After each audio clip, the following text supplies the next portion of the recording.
This is second part of the fourth part of all of the craziness in my head. We're talking 2 positional experts. We're doing all 4 skill position groups leading up to the 2024 NFL draft.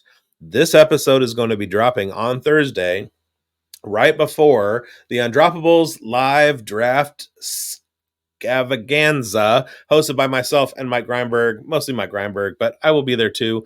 We're going to have all kinds of guests. Everybody from the Undroppables is going to be popping in at specific time or different times from one another. So make sure that you go to the Undroppables YouTube channel, subscribe and get notified for when we go live at 5 p.m. Pacific, and see all of our reactions. What's cool is that Chalk, in his wisdom, decided that he was going to help nurture the Uncovered series at Undroppables, which is one content creator for each team in the NFL.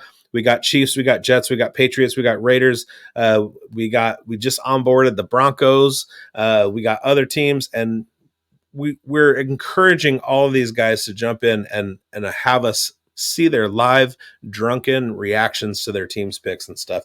So it's going to be super, super fun. But we're here to give the viewers the rundown on the 2024 rookie class. So this is a deep class. We're in a new era of wide receiver. We've got these kids who are coming up on YouTube, and they are showcasing their skills in these like contests and stuff out in a football field. All of it goes live. The wide receivers show what they can do. And we're talking like 12, 13, 14, 15-year-old kids into high school. It's such a culture of being a wide receiver or even a cornerback, but the cornerbacks are kind of lagging a little bit behind. Now we're starting to see the fruits of that all pop into college football. And in the last couple of years, and especially with this class, now it's started to trickle up to the NFL. So we have one of the deepest wide receiver classes that we've ever had. According to some people, according to other models, there are guys that are consensus studs in this class that the Undroppables model doesn't really like very much. Tell us about the model, the scoring, and what makes all of it up. Yeah, so can't dive into the secret sauce fully, but I will say that the model is the labor of love, between Coder, Wiz, Jax, and myself. Um, Countless hours put in by the team. I will say that we did take various inputs that we noticed that there are high correlations. So first downs per route run, yards per route run. Obviously, those have been getting a lot of steam out in the Twitter streets recently. We don't necessarily have Dominator in there, but the kind of the metrics that make up Dominator, production, expected points per attempt or expected points added, also makes up the model as part of it. We also look at contested catch percentages or rates. We learned a lot from players like Hakeem Butler, N'Keal Harry, and those types. And we started to identify players that fit that type of mold, and players that we can avoid. And I think we're proud of what we've kind of built here for the year one. I think we'll learn a lot more once this class kind of puts it to the test. Um, Justin Jefferson ranks all time number one with almost a near perfect score. And then if you look at guys like Marvin Harrison Jr. and Malik Neighbors, they're actually they scored very well when we compare them against players from 2018 to 2023. So pretty exciting stuff. uh you know what I'll say is I'm using it as a data point as part of my process, and I Right. want to be careful because I don't want to double count, because I have my own process that has a lot of these metrics, right? And then I'm using the model, right? So it's kind of making sure that how I look at analytics now, maybe take the model as that approach, and then kind of comparing that with some of the tape stuff I have, and then some of the other data points that I look at, including whether it's injury history, character history or issues or concerns, red flags, things like that. So some of the intangible stuff is pretty subjective, but you know you can get a lot out of a player, or kind of what's in between their ears, which I think so sometimes we don't think about, like, and again, it's hard because you can't quantify that, right? There's Right. no magic answer or way to judge a player or a prospect based off of what they say in an interview. Like I know David Zach does quite a bit of interview score stuff, but it's for a reason, right? Because if you start to hear what their work ethic is like, or how they speak, or how they treat other people, it says a lot about Yeah. their chances of being successful. Because if you think about all the a-holes that right? Right. And like, how are they successful? I mean, maybe they're a-holes because they're successful, but if they're an a-hole and they're not successful, I think you know why. Right. Or they're, successful because they're sociopathic assholes. Um, Exactly. yeah. David Zach does that. Brett Coleman, I follow, and like he does he has a lot of character stuff into it. Not necessarily, most of it is kind of anecdotal and anachronistic, but, and he's not exactly like model driven, but he does do his rankings, and the way that guys interact with him at the Senior Bowl, the the guys that agree to sit down with him and talk to him for 15 minutes at the combine, those guys get boosts. And it's true, like, if you're a good person, it's gonna speak to your character. One of the guys that I liked at the Senior Bowl a lot was Brendan Rice. A lot of the his swagger, the way he carried himself, like, moved himself up. He may not have the metric profile that you want out of an alpha receiver in the NFL, but I think because of bloodline and because of the way he carries himself and the kind of person that he is, I think he's going to have more of a career than if he was just, like a diva. So I totally understand. All right. Is there anybody besides Malik Neighbors and Marvin Harrison Jr. that is kind of like breaking our brains right now? And this is pre-draft. We don't have landing spots yet. So, I mean, are you asking me like who do I prefer between those two, No, or no, no, no, no. I mean, there's pretty much consensus. There's some yeah, bickering back yeah, and forth. yeah. Looking at some of if we really want to distill the relationship between those two guys, um, there are some things in the on-field performance profile that I don't like about Marvin Harrison Jr., whereas Malik Neighbors just shines across the board. There's a Totally. couple spots where Malik Neighbors is where Marvin Harrison Jr. is better than Malik Neighbors, but overall, in aggregate, Malik Neighbors did more on the field, or did did more on the field better than Marvin Harrison Jr. So first downs per route run. So this is from the Undroppables chart that showed some of the metrics that you were talking about: first downs per route run, yards per route run versus man, yards per route run versus zone, yak per reception, and missed tackles forced per reception. And Marvin Harrison Jr. and Malik Neighbors are right there at the top in first downs per route run, yards per route run versus man. Uh, Marvin Harrison beats Malik Neighbors, and then they flip for versus zone coverage. And then yak per reception, MHJ drops to like 18th in the class in yak per reception. Yeah, I mean that's not his game though, right? I mean Marvin Right, Harrison Jr.'s game isn't, he's not a yak player. right. And then and And same with the missed tackles forced per reception. so here's So the thing, right? Because Marvin Harrison Jr., I mean, he technically is kind of a contested catch kind of player, right? Because he plays on the outside, right? He's kind of like your throwback X. And I just said that the model kind of dings you for that. But that's the crazy thing about Marvin Harrison Jr. is we can ding him all we want. Um, but the fact that he still like excels in the model is just amazing, you know. And Right. I think that's what it is. That was kind of what I was trying to get at was he still stays above, right? Even though there are some things about his game that uh, aren't as all around and polished as what Malik Neighbors showed in his production profile. And again, that's all I'm talking about. I'm talking about production profile, not physical profile, not any of the other elements of it.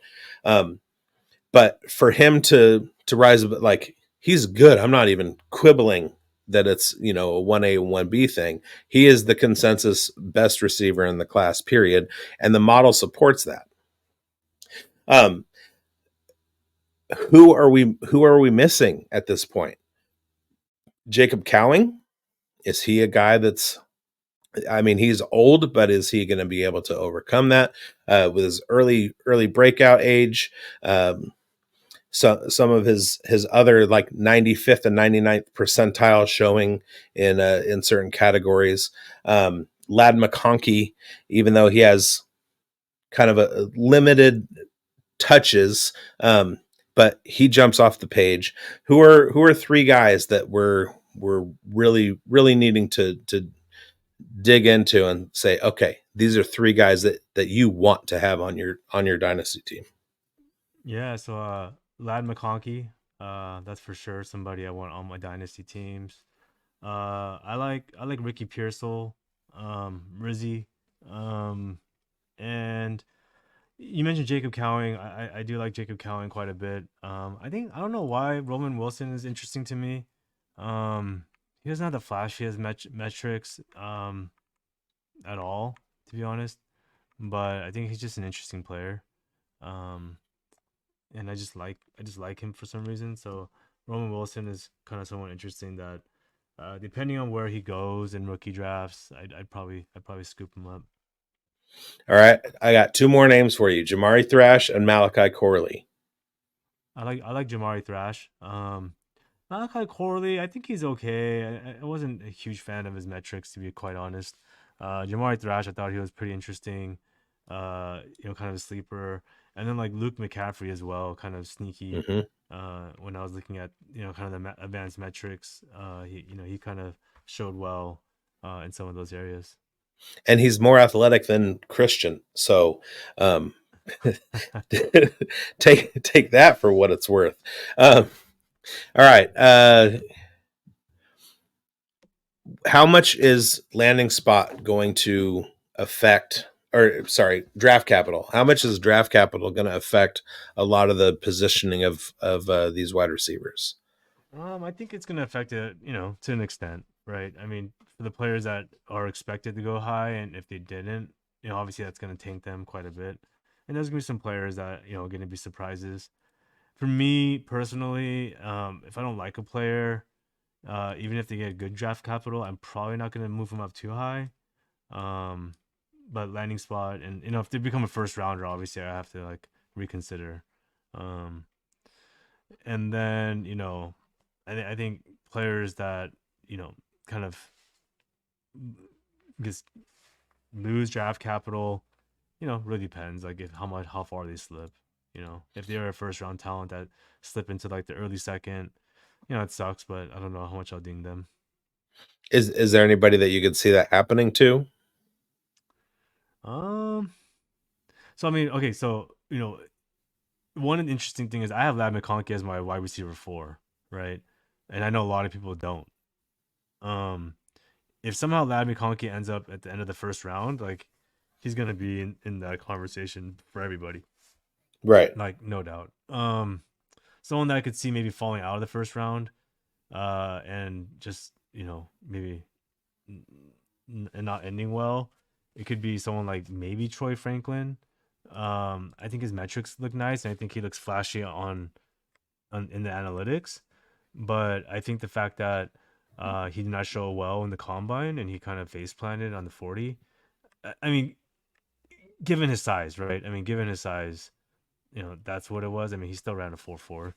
Um, but I mean, he's a small guy and he was expected to run faster. So if and I don't know, right? I haven't been paying attention to the mocks, but if somehow he slipped out of the first round, probably hurt him quite a bit. All right. And why are A.D. Mitchell and Jalen Polk the two most overrated receivers in this class? Oh man, I mean, come on. I mean, AD Mitchell. I mean, he's being hyped up as like a top 5, top 10 receiver in this class, and like no matter what metric you look at, like it's like below threshold. It's like Yeah. just going through like 50 different metrics I have on this guy.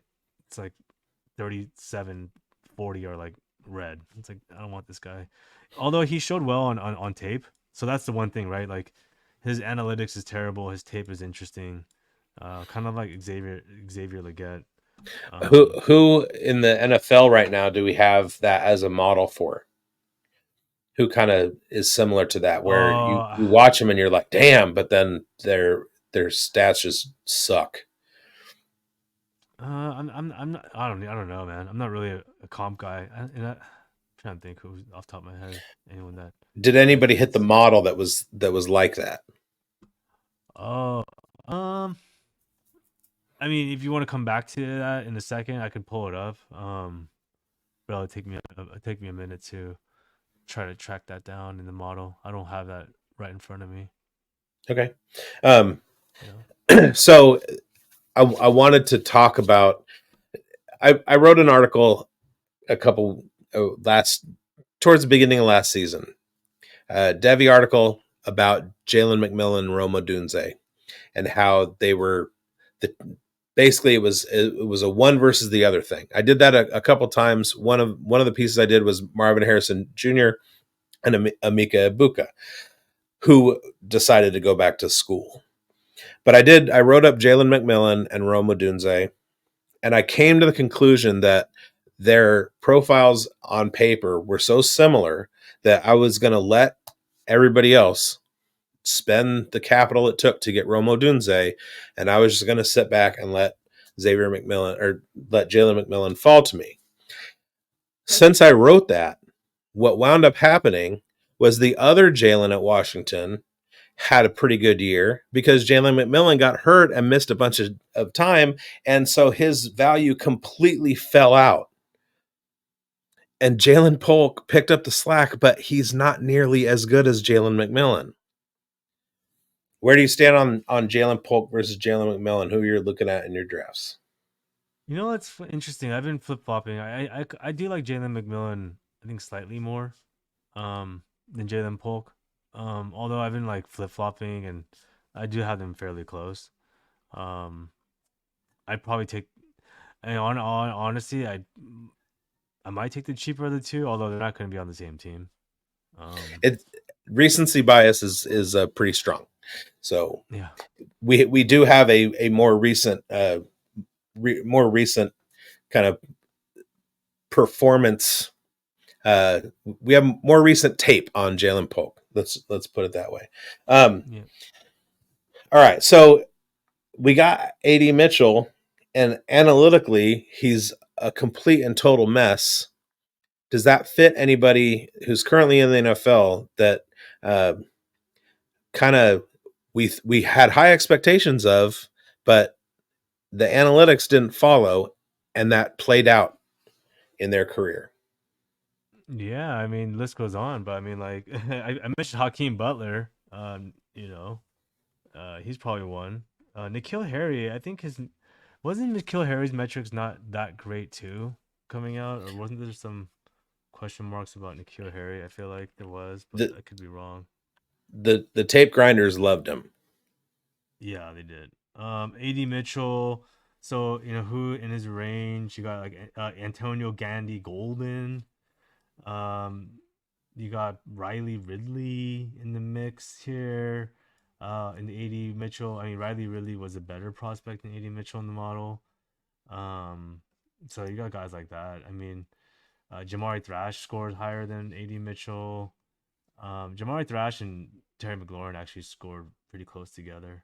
But yeah, I mean, if you're looking at AD Mitchell just strictly from the score perspective, and you want me to give you like a couple players that seem like similar types with this almost similar score, Riley Ridley and It's just Antonio. for context, right? So like Yeah, there's all this hype around AD Mitchell. Everybody loves his speed and everything, and So like He ranks he could be he a ranks pitfall.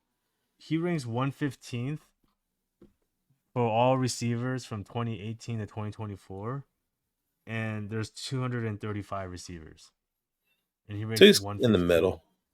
So he's right in the middle. But I mean, for what he's being hyped at, he's players that are right ahead, right above him: Riley Ridley, Jalen Hyatt, Parker Washington, Ian Smith, John Hightower, A.T. Perry, Demario Douglas, Adonai Mitchell. That's Okay. that's people above him. Yeah.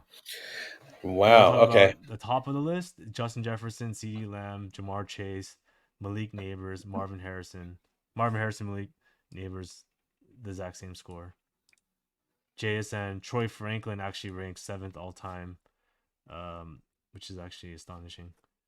Um, I think Tank Dell, we famously said he ranks 16th in the model. Puka Nacua ranked 26th in the model in that time range. Above players like T. Higgins, Deontay Johnson, Jameson Williams, um, just to name a few there. So, the model obviously has a lot of misses, but I think what the model is really trying to help us do is start to put players in like just tiers with other players of similar scores. Right. And if you put a player in a bunch of like of 8 players, and all 8 of those players are players you do not want to be anything near, that's not a good sign. Or if it's like, oh yeah, No. all these players are pretty solid, like Lad McConkey.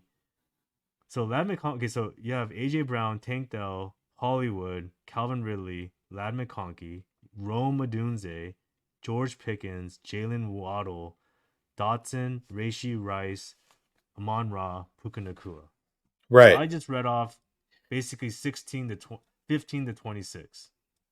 I mean, that's some pretty good company for Lad and Rome to be in, right? I mean, right? Right. You're in that company, that's pretty solid. And you're not at the top. You're in like the top 20 to 25. And there is an idea in fantasy. There are no bad players, only bad values. Like No, none. I'll take a whole lot of guys that I don't like if the value's right. You know what I mean? So I Exactly. like Demario Douglas and I like A.T. Perry. I'm not going to draft them in the second round of a startup, but at, Exactly. Yeah. So at would their you, spot, I'll do it.